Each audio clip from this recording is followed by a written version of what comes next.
ಅರಮನೆಯೊಳಗೆ ಬರ್ತಿದ್ದ ಒಂದು ಜಾಗನಾಗ ಹಿಂಗಿತ್ರಿ ಅದು ಅರಮನಿದ ಕಲಾ ಅಂದ್ರೆ ನೀರೆಲ್ಲ ಇತ್ತು, ನೋಡಿದ್ರೆ ಪರಿಶಿ ಹಂಗೆ ಕಾಣಿಸ್ತಿತ್ರಿ ಅದು. ಆದ್ರೆ ಅವ ಒಂದು ಏನು ಮಾಡ್ದ, ಅದು ಪರಿಶಿನ ಅಂತೇಳಿ ಬಂದು ಅದರ ಕಾಲಿಟ್ಟ ಮೊಳಕಲ್ ಮಟ್ಟ ನೀರ ಅದರ ತೊಯ್ಸ್ಕೊಂಡು ಗಾಬರಿಯಾಗಿ ನಿಂತ್ಬಿಟ್ರಿ ಅವ. ದ್ರೌಪದಿ ಮ್ಯಾಲಿಂದ ನೋಡಿ ನಕ್ಕಳಂತಕಿ ಕುಡ್ಡು ನಮಗ ಕುಡ್ಡೇ ಹುಟ್ಟ್ಯದಲ್ಲ.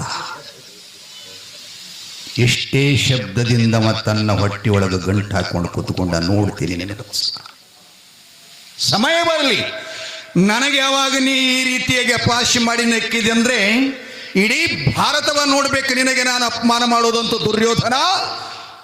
ಒಳಗ ಗಂಟ ಹೇಳ್ತಾರೆ, ಬುದ್ಧಿಗೇಡಿ ನಾಚಿಕೆಗಲ್ಲ ನಿನಗೆ, ನಮ್ಮನೆ ಶಶಿ ಈಕೆ ಅಲ್ಲ, ಅಳು ನೆಪ ಮಾಡಿಕೊಂಡು ತಾಟತನ ಕರ್ಯಾಕ್ ಬಂದು ನಮ್ಮ ಸೊಸಿನ ಹೊರಗೆ ಹಾಕಬೇಕಂತೀಯಾ?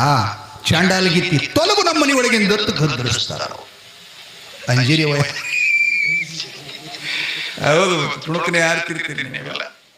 ಚೀರವ್ರು ದೇವರು ಬರೋರು ಚೀರ್ತಿರ್ತಾರೆ. ಅವಾಗ ಶುಕ್ರವಾರ ಮಂಗಳ ಹೇಳ್ತಾರೆ, ಮೂರಾಗಿನ ಹೇಳಕ್ಕಿಲ್ಲ, ಆ ಕಡೆ ಹೇಳ್ತೀನಿ, ಇಲ್ಲೇನು ಹೇಳಕ್ಕಿಲ್ಲ. ಅವರೆಲ್ಲ ಭಾರಿ ಹೇಳ್ತಾರೆ, ಅವ್ರು ಕೇಳಬೇಕು ನೋಡಿ.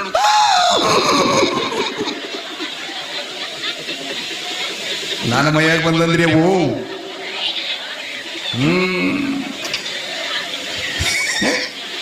ಹಿಂಗೆ ಹೇಳಿದಾಗ ಎಲ್ಲ ಅಂಜಿ ನಡಕ್ತವ್ರು ಕೇಳೋದಾಗಲ್ಲ.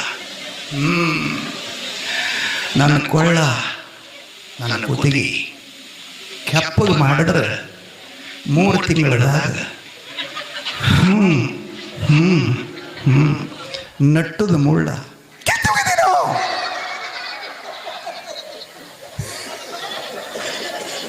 ಹಿಂಗತ್ತಾರಿಲ್ಲಿ. ಆ ದೇವ್ರ ಕೇಳಕ್ಕೆ ಗಾಂಡ ಬೆರಕಿದ್ರಿ ಅವ. ಕೊಳ್ಳ ತಾಯಿ ಕೆಪ್ಪಗೆ ಮಾಡಂತಾಳಂದ್ರೆ ಅವ ಕೇಳದತ್ತ ಬಂದೇವ, ಕೊಳ್ಳಿಲೇ ಮಾಡ್ಲೆ ಕುರುಪಿಲೇ ಮಾಡ್ಲಿ.